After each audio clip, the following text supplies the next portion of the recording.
環球大戰線深入世界最前線，全球各地的觀眾朋友，大家好，我是葉思敏。今天節目一開始，我們先歡迎來賓，清華大學講座教授張妍婷張將軍。思敏好，大家好。台北市議員侯漢廷議員。主持人好，大家好。陸軍退役少將李正傑將軍。思敏好，各位觀眾大家好。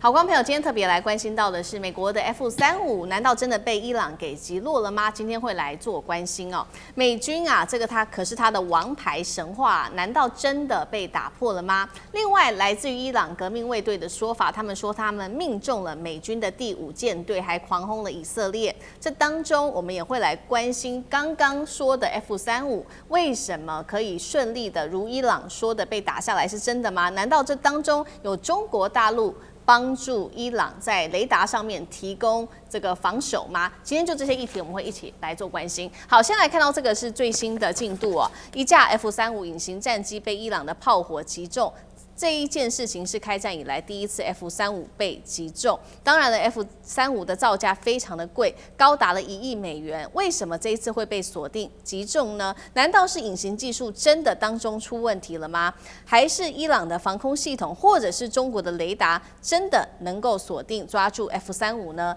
將軍怎麼看？我認為現在可以看出來，因為打久了之後啊，會有任務的慣性就出來了。那任務的慣性被伊朗所掌握。因為這個以色列也好，美國的空中轟炸走廊，你這個是轟炸走廊一直在進出，伊朗採取哪個航線？是取到於伊拉克，還是先取到敘利亞，再取到伊拉克，再進入伊朗？你這個空中轟炸走廊被掌握了，一定是從那個地方進入，然後從哪個地方脫離？為什麼要這個樣呢？因為以色列跟美國的遠距遙攻武器跟精準制導武器用差不多了，那你就要飛進去炸。因為你遠距的用光了，那你就要進去炸，叫凌空轟炸，就到它那個空的，那你就不容易被發現了。因為現在伊朗全部的空域是禁航區，那禁航區你進來的那就是這個轟炸機或者戰鬥機啊，很容易。然後但是這個 F-35是匿蹤，為什麼會被鎖定？因為現在啊有地面的紅外線偵測系統，你這個飛機可以匿蹤，但是你熱沒辦法匿蹤啊，你要放熱啊。而且一般來講，它進入的時候啊，會有2個狀況。第一個，大速度熱特別，那你要發動機推力很大。第二個，它都有載彈，又有載彈又大速度，你的發動機幾乎都是火力最強，那很容易紅外熱就抓到了。沒有民航机，那這個热會跑，那這個就是任務的戰轟機，所以是變成這個狀況，要進入，然後又有IRST，因為這紅外線偵測器的 IRST 就抓到了，熱在跑。那就是這個就是我們講到的這任務機，那要對它實施鎖定，使它實施攻擊。第二個呢，那現在呢這些任務的慣性，空中轟炸走廊，還有空中加油走廊，慢慢經過大數据跟這個資料庫之後，都被伊朗掌握了。那不是光伊朗，其他的國家有沒有情報交換？伊朗絕對有情報交換機制，跟哪些國家我不知道，但是會跟很多國家交換機制，那提供給他，一提供給他的時候。知道了，有飛機出來了，人造衛星可以看得出來。現在人造衛星可以掌握出來，飛機起飛的那個機場，起飛的幾架 F-35，起飛的幾架 F-16，或者起飛的幾架的這個 F-15都有可能。那這樣一掌握着，馬上通報。這是起飛的，你在那個軍用機上一看起飛的，這麼外形一看得好清楚，掛彈了，一共起來了總共4架，另外又起來4架是掩護的，上面掛的是空 U 的外形，另外4架是對地的外形，你看那飛彈就知道了嘛，你就掛在外面嘛，就被掌握。這一通報之後，伊朗就收到了。所以因為你起飛人家一定看得到，那外形人家看得到，就知道這時候起飛一算，大概經過1個多小時就要到達伊朗上空了。那這個先等到就對了。它可以攔截。現在啊，把這一架的 F-35啊。已經把它擊傷了，換句話說，真正的沒有把它發動機打掉，是因為它是單發動機。如果打掉的話，飛機就根本沒辦法回來了。那下一次有沒有可能？有沒有可能擊落或擊毀？這種可能性慢慢變高了。所以我們知道，這衛星偵測系統還有最後一個破解的，我認為是敵我識別器，就是敵我識別器是 SIF 被掌握了。SIF 開這個碼出來的時候呢，美國收到，這是它的友機，但是同樣的，伊朗也收到，它就列為敵機。所以敌我識別碼也被伊朗掌握了，紅外線被掌握，敵我識別碼被掌握，轟炸的慣性的空中轟炸走廊被掌握，所以以色列也好，美國也好，将來轟炸伊朗的任務的風險會越來越高。好，我們看到現在主控權似乎已經在伊朗手中了，掌握到了各種的資訊跟情報哦，導致現在 F-35這一次出了一個大意外哦，被視為是美國一個很重大的挫敗。那另外一方面，伊朗在這個時候繼續的火力全開，持續加碼。20日凌晨的時候，他們又在啟動新一輪攻擊，第64波真實承諾4的攻擊哦。這一次出動的是包括了無人機跟飛彈，直轟以色列的北部跟它的中部地區跟美軍的基地。伊朗的說法，當然了，美軍目前還沒有證實。他說他有連美國的第5艦隊都把他命中了，包括從他的反無人機的系統、燃料槽到補給中心、士兵集結區，伊朗革命衛隊說都已經被他掃一輪了。這一次的攻擊，我們也來看到畫面上 CG 有非常多來自於伊朗的各種的飛彈，包括了霍拉姆、沙赫尔啊、城堡破壞者等等，還說有這個高超音速導彈。不過我們特別來關心到的是他出動了這個他的新一代的無人機，這個是自殺無人機，包括了見證者1，而且這個是最新的改良型。被說就是這一次的關鍵殺器。那有什麼不一樣呢？跟過去這當中，專家說這一款巡弋的彈藥是經過大改版的，包括它有改過它的電動馬達等等。那主要的功能就是可以降噪，而且可以降熱，變得更難以被發現。那在這樣子的一個情況下，伊朗用它的新款的這個自殺隱形無人機掃射他說的第5艦隊，美軍防空體系還能有效的做攔截嗎？將軍又怎麼看？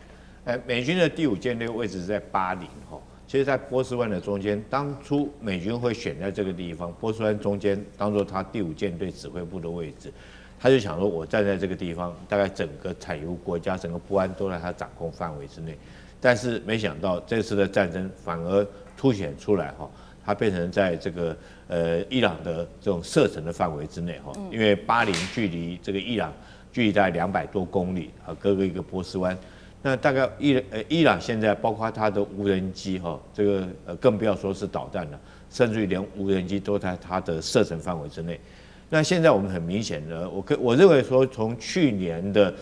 伊朗跟以色列的12日戰爭裡面，然後結束之後這段時間，其實伊朗累積了很多這個導彈的作戰的一個經驗。然後這段時間，伊朗革命衛隊也不斷的在研發它的新款的戰術跟戰法。我大概認為伊朗這段時間它有幾個跟去年比較起來有幾點精進的地方。第一個它的這種找到破解的方式，其實這個導彈攻擊當然你可以用愛國者3或者是薩德系統來做攔截，但是所有攔截方式有可能這個有時差或者位置設計上面，伊朗可能找到這種破解的方法譬如說去年這個2003年那次波灣戰爭，這個飛毛腿飛彈就擊中這個美軍的一個營區哈，那代表說是後來他們發現說是因為這個攔截導彈計算的時間錯誤，其實這有很多的科技元素在裡面。那伊朗是不是從中找到破解方法？第二個，我認為伊朗在這段時間他了解到他用飽和攻擊，我們不管是看他導彈的數量或者是無人機的數量，他採取的是飽和攻擊的方式。第三個，我認為這是很明顯的，我們看到伊朗有很多新款的導彈出來包括到我們剛剛講霍拉姆沙赫爾這款的導彈它用這個極速彈的方式，還有尼斯導彈它不管速度，這個終端速度可以到14馬赫，甚至於說號稱是跳舞的這種導彈，也就是它利用橫向的噴嘴可以做這個左右的偏移那你形成它更大的攔截。但是對於無人機的部分我認為美軍很明顯的是輕敵了這幾次美軍出現的錯誤，我認為是輕敵所造成的。第一個，我們看到第一波陣亡的美軍官兵6個人，他們是被無人機打中他們這個基地裡面陣亡的。那整個過程之中，為什麼你美軍在這麼重要一個基地都已經開戰了，那你居然沒有這個派出對空監視哨？其實要打這種無人機，我覺得就軍事上的戰術層級來講的話，並不是很難，因為它時速這個見證者136，它時速只有100多公里。你不要說是用導彈了，你其實用這個快炮或者是防空武器都可以將之擊落那甚至於50機槍，4管50機槍，你都可以將它打下來。所以我認為第一個是美軍這個沒有派出相關的警戒的措施哈。那第二個，我認為美軍從一件事情也看出來，他們過於疲累哈。這個他可能沒想到伊朗反擊的力道這麼大。然後譬如說我們這次看到美軍的 KC-135這2架空中加油機撞在一起，就很明顯的看出來，這兩架飛機的飛行員可能長期在這邊對戰機實施空中加油，過於疲累，所以造成2架飛機撞在一起。第三個，我認為美軍的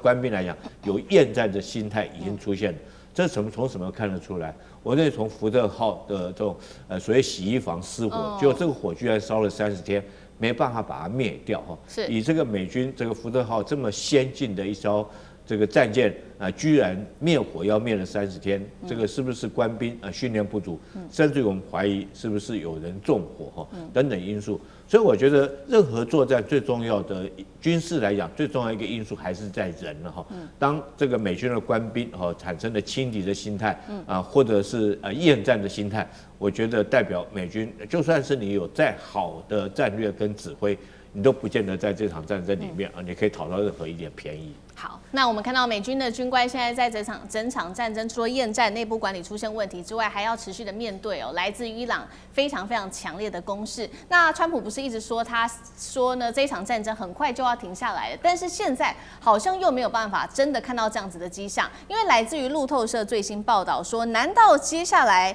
美國是真的會派地面部隊嗎？因為路透最新爆料，美伊戰爭進入新階段，川普正在考慮派地面部隊進駐到伊朗，而且不是只有報道這樣子講，從很多的跡象現在看起來似乎也有這樣子的一個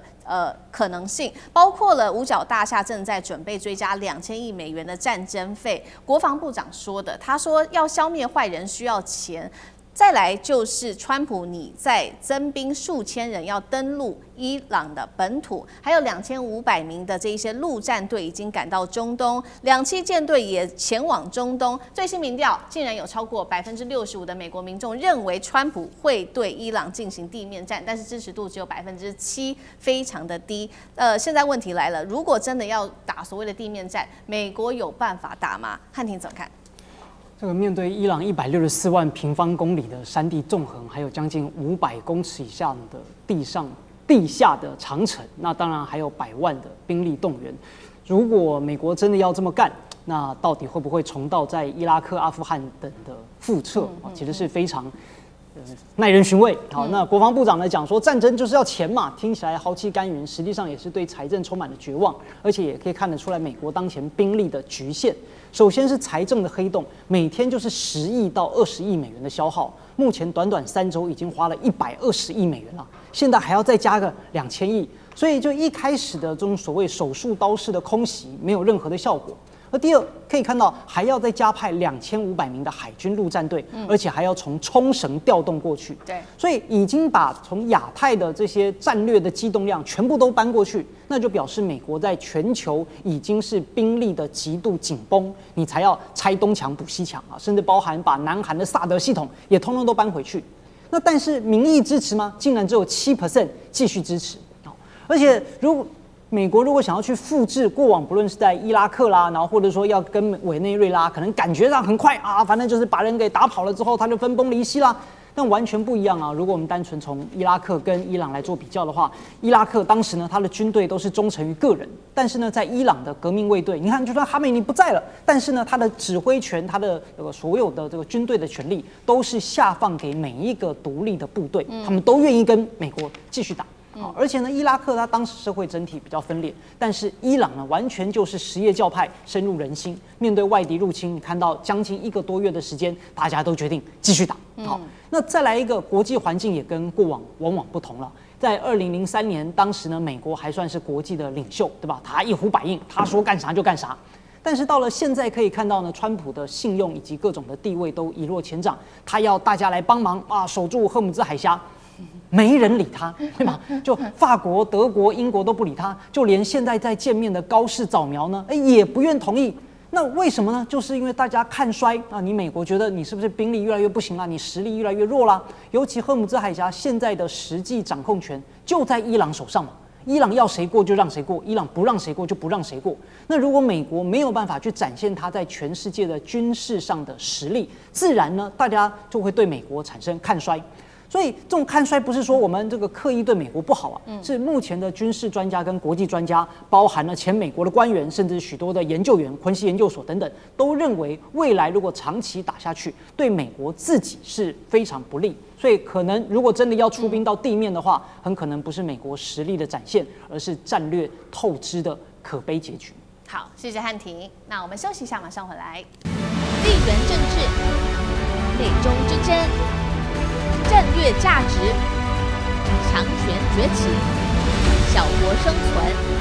現在與未來，洞悉事件走向，掌握世界脈動，全球觀點，盡在環球大